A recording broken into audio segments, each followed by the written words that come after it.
Thank you for tuning in. I wanted to have a little intro here and introduce my friend and colleague and client.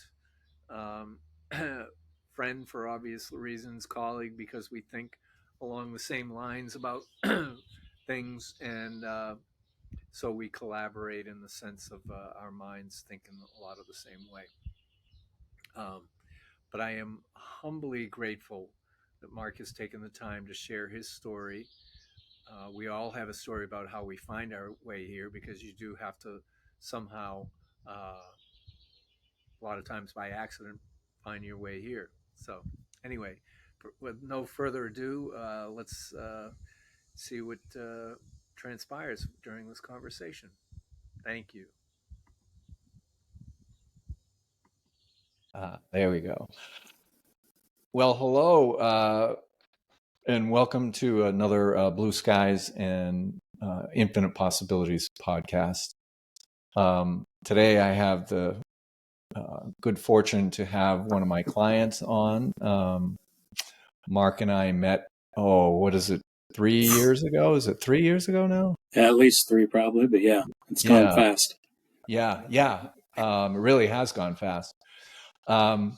And so we just wanted to come on and talk about your experience and how you might be using your whole life policy to enhance your finances and all of that. And so I just had some questions, and we can take it from there. How's that sound, Mark?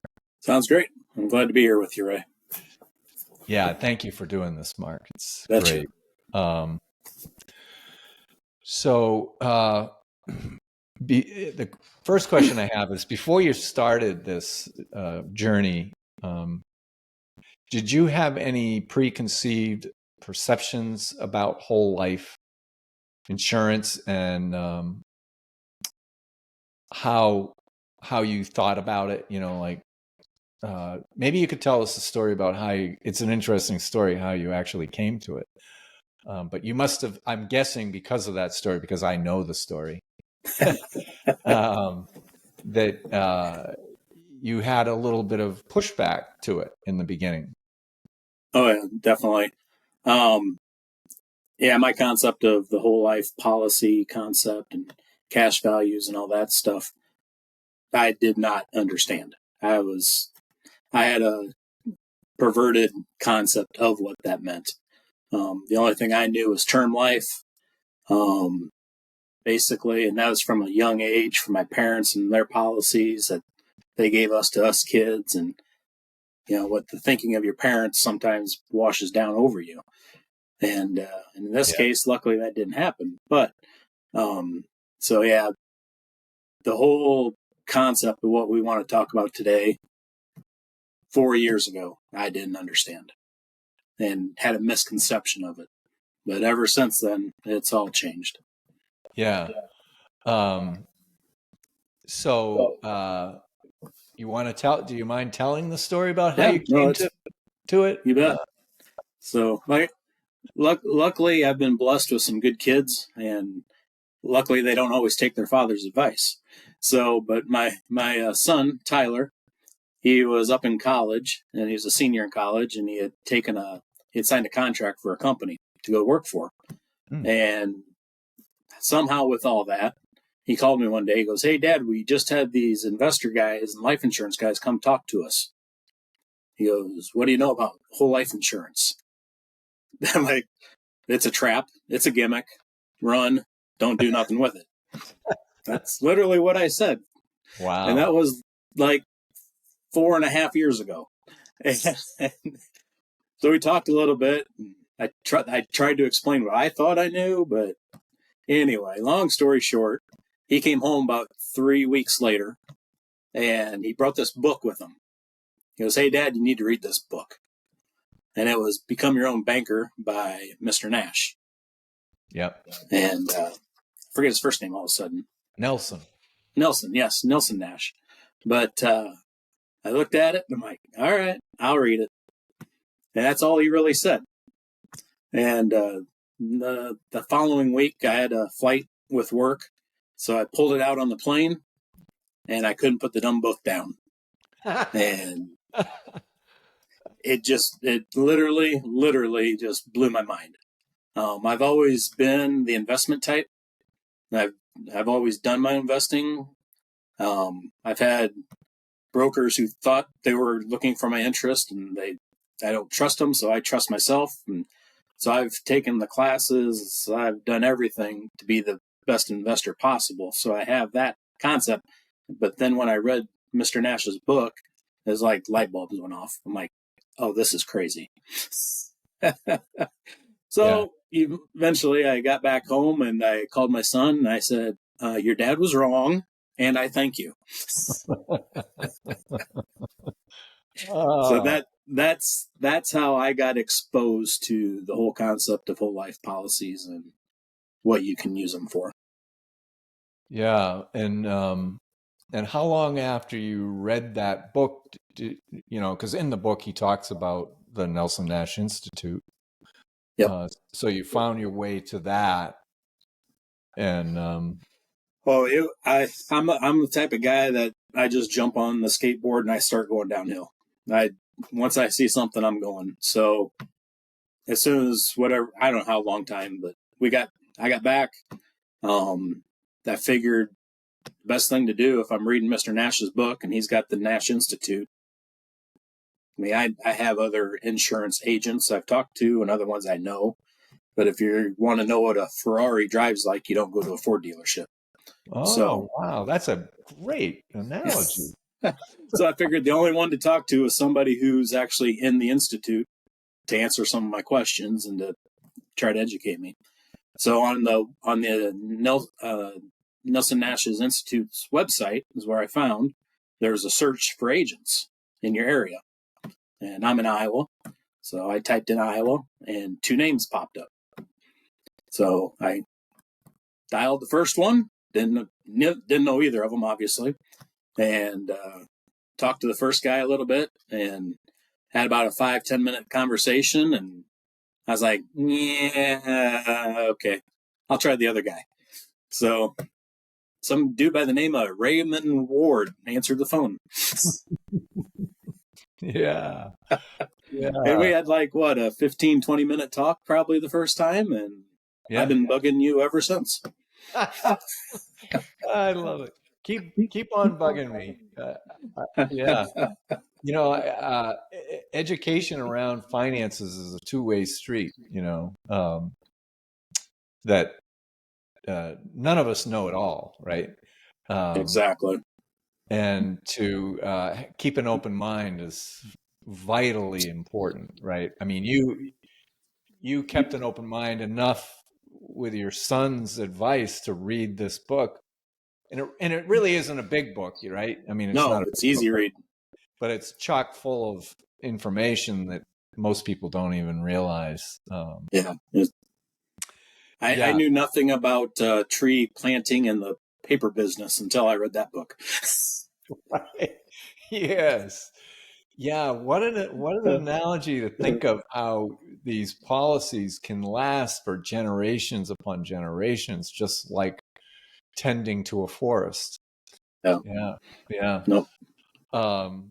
That's great. Yeah, keep an open mind is so vitally important to this process, and to be able to ask questions. So after we had that 20-minute conversation, we ended up getting on some other calls, which were more we had gotten past the introduction of each other, Yeah, exactly. getting to know each other. And then we had some other longer, more detailed into the way to think about it around it, but also the mechanics of life insurance, whole life insurance with mutual insurance companies or even fraternals for that matter. So when you and I did have these conversations, you yes, we had a 20-minute intro conversation, so you felt comfortable enough to jump on another call with me. And then after we had our calls, did you go and do further research yourself about things that we talked about to confirm that, yeah, this guy does know what he's talking about? Or Yeah, I don't know if I'd say research, but I try to confirm what I'm thinking, which it would be research, I guess. But I started looking at other information out there from other companies, per se, other podcasts. I started listening to some whole life podcasts to see what they were saying. And really, I started watching some of Nelson Nash's more of his videos, and to get more concept of it that way. yeah. And you and I talked, but you never met the other managing partner of my side, which is my wife. So she was the other one that I had to make sure she was on board with. And Right. so I pushed the book over to her gently. I said, honey, you need to read this. And she's an accountant by trade. And so she's my money manager. She's great at what she does. And it took me like 2-3 days to get through the book, and she took like 3 hours.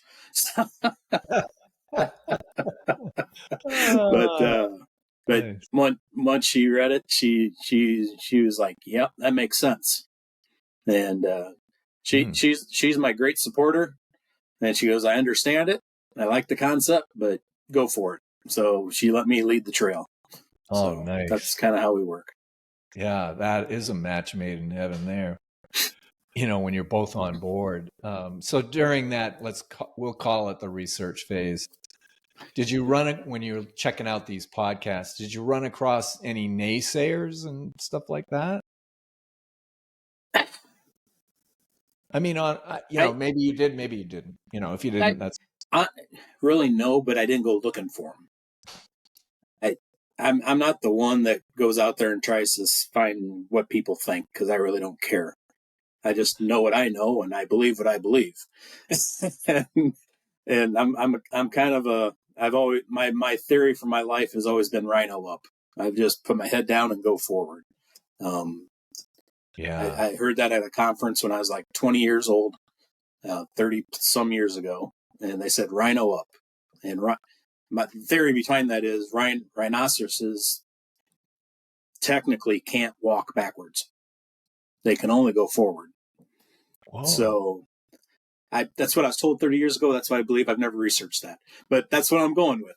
So that's always been my mantra for my life. I just rhino down and rhino up and go. And so I was listening. I was just wanting to make sure I understood what I was thinking I was understanding for the concept of whole life policies. And then I started thinking about, okay, how are we going to make this apply to our lives? So naysayer wise, you can go get naysayers left and right if you want them. I just don't want them.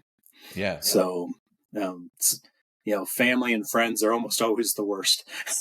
Love them to pieces, but you don't usually want to get their advice. But luckily on this side, my son was the one that guided us, and here we are.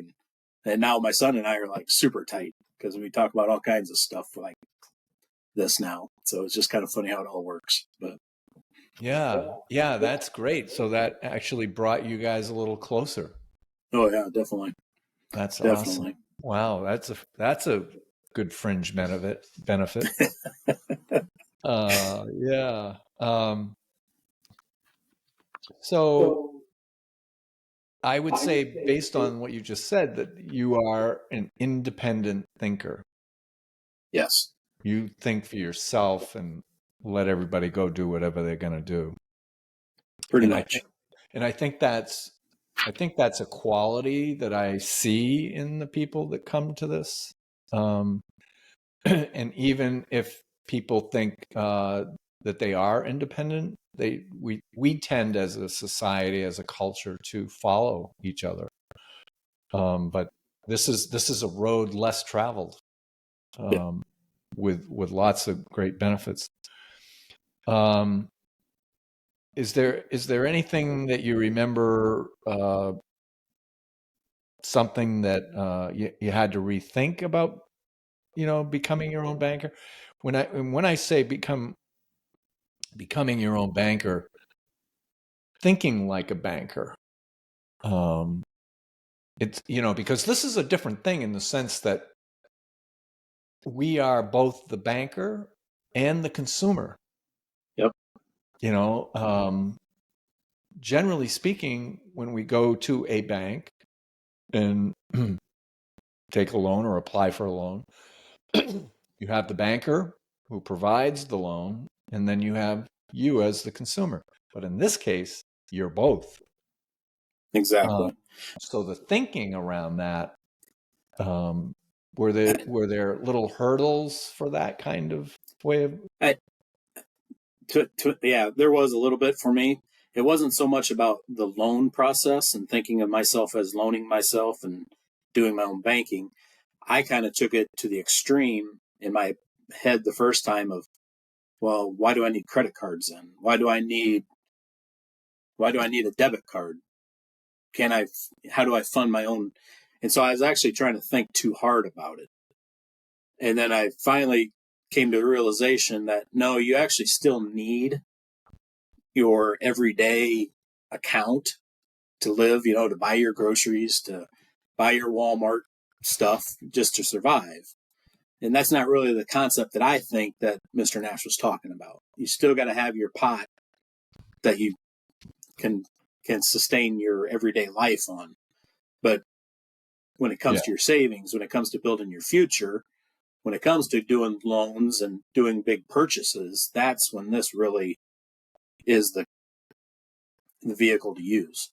yeah, So I actually had to get my brain off of the high edge, trying to figure out how do I get rid of credit cards, how do I get rid of using that. But then I was like, well, no, we can't really do that. At least we couldn't. So, but yeah, yeah. It's still great to have a checking account, a debit card, so that you can do those everyday things.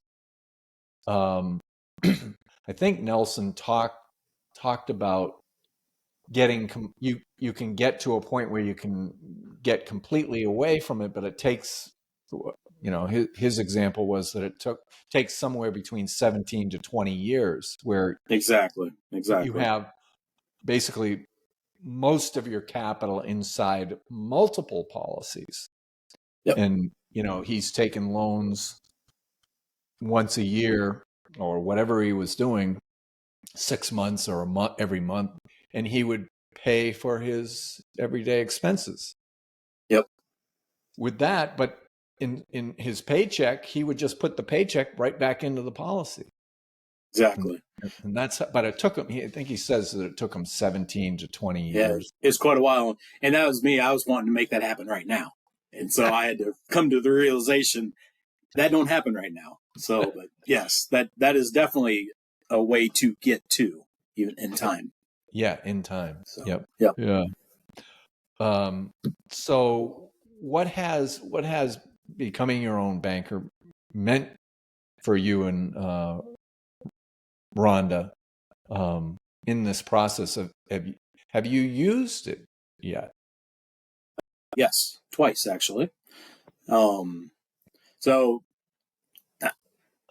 I pretty much just before you got into our life, we started to venture into real estate, trying to get some rental properties and stuff like that. We're still not big or anything to that, but we're trying to build. And so that was the thought process of my thinking on how to use our policies for that benefit. So the biggest issue that Rhonda and I had to deal with, and what we drove you crazy with, I'm sure, was trying to figure out how to start up our policy, how much to open it up with, so we could get how much cash value the quickest that we could turn around and invest that cash value to expand our private business. And so after many talks and back and forths with you, obviously, we finally came to the policies that we liked, that we thought we could use those vehicles for. And I would say about a year and a half in, we decided to take a loan out, and we needed a company vehicle. And so it's kind of like Mr. Nash, somebody in his book did, I can't remember exactly, but bought a vehicle. Right. So we used our cash value to go purchase our company vehicle. No extra money to the bank. Didn't have to do any credit checks. Walked in. Here you go. Thank you very much. Goodbye.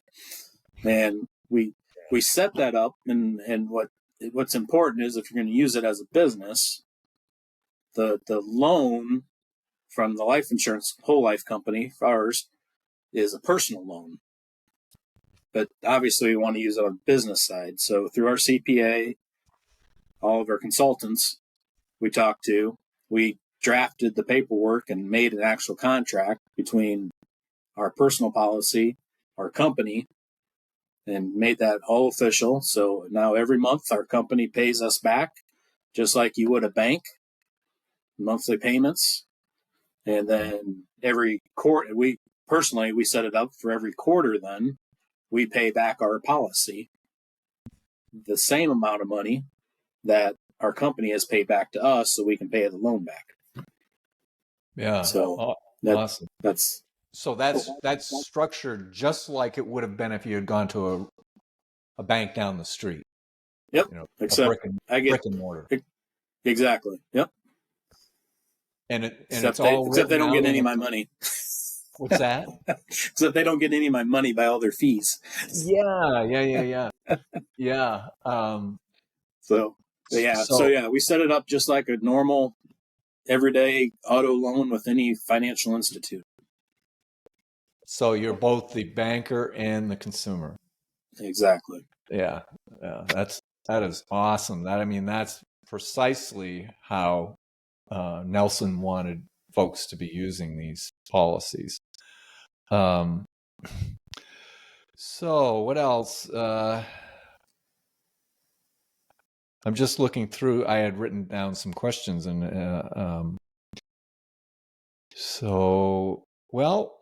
yes. So some folks listening to this, if a person was listening to this, what would you say for advice or encouragement, or how would, if somebody's just delving into it, what would you recommend they do? Talk to you. That's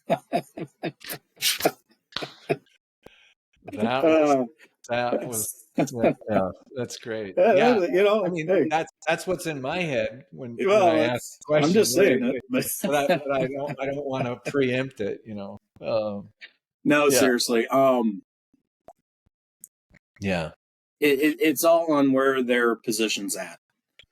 And one, you got to know what you want and what you're trying to get to.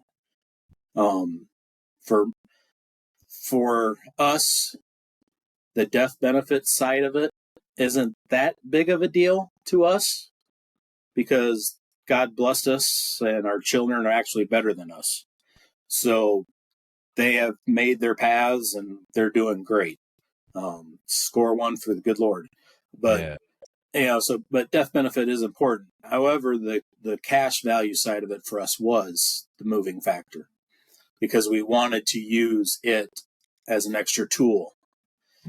So whatever they're thinking that way is, they just have to know what their avenue is, I think, to start thinking clearly about it. The other side, I would say, is I've always looked at how businesses grow. And the only one I ever see growing all the time since I've been a kid is banks and financial institutes. They're building a Chase mortgage. They're building a Wells Fargo on every corner all over America.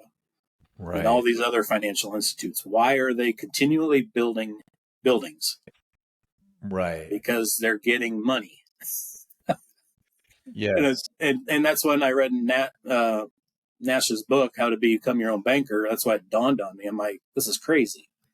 I can use my own money to build my own stuff.